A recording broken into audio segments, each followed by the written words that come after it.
Donald Trump is showing signs tonight of being a sore winner. The president-elect is suggesting, with zero evidence to back up his claim, that he won the popular vote, and he's a victim of widespread election fraud. In addition to winning the Electoral College in a landslide, Trump wrote on Twitter, "I won the popular vote, if you deduct the millions of people who voted illegally." After repeatedly railing against the system on the campaign trail, "It is a rigged system, and be careful with the voting, be careful with everything. You watch everything, folks." He's now throwing out blatant and baseless allegations on Twitter. Serious voter fraud in Virginia, New Hampshire, and California. So why isn't the media reporting on this? Serious bias, big problem. Election officials in all three states say Trump's charges are flat out wrong. Trump transition officials have not offered any hard evidence to back up his staggering claims of fraud. Hillary Clinton's lead in the popular vote has climbed to over 2 million. Despite charging that millions of fraudulent votes were cast nationwide, Trump is actually crying foul over the recount getting underway in Wisconsin.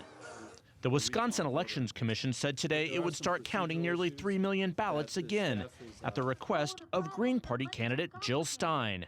She's pledging to foot the $1 million tab in Wisconsin, even as she pushes for recounts in Michigan and Pennsylvania. Trump swept the 3 Rust Belt states, turning them red for the first time in more than 2 decades. A recount is highly unlikely to change the outcome. This is certainly not Bush v. Gore. Trump, who won Wisconsin by 22,000 votes, called the Wisconsin recount a scam. Mark Thompson, leader of the bipartisan Wisconsin Election Commission, blasted Trump for peddling what he called a conspiracy theory. To say that it's not being fair or it's not that people are counting illegal votes, from my vantage point, is an insult to the people that run our elections. The Clinton campaign says there is no evidence of wrongdoing, but still plans to observe the Wisconsin recount.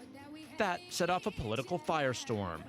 The idea that we are going to drag this out now, where the president-elect has been incredibly magnanimous to the Clintons and to the Obamas, is pretty incredible. Mark Elias, Clinton's top lawyer, responded on Twitter, "We are getting attacked for participating in a recount that we didn't ask for by the man who won the election but thinks there was massive fraud." Meeting today in Madison, the election board said Stein must pay the recount bill by Tuesday.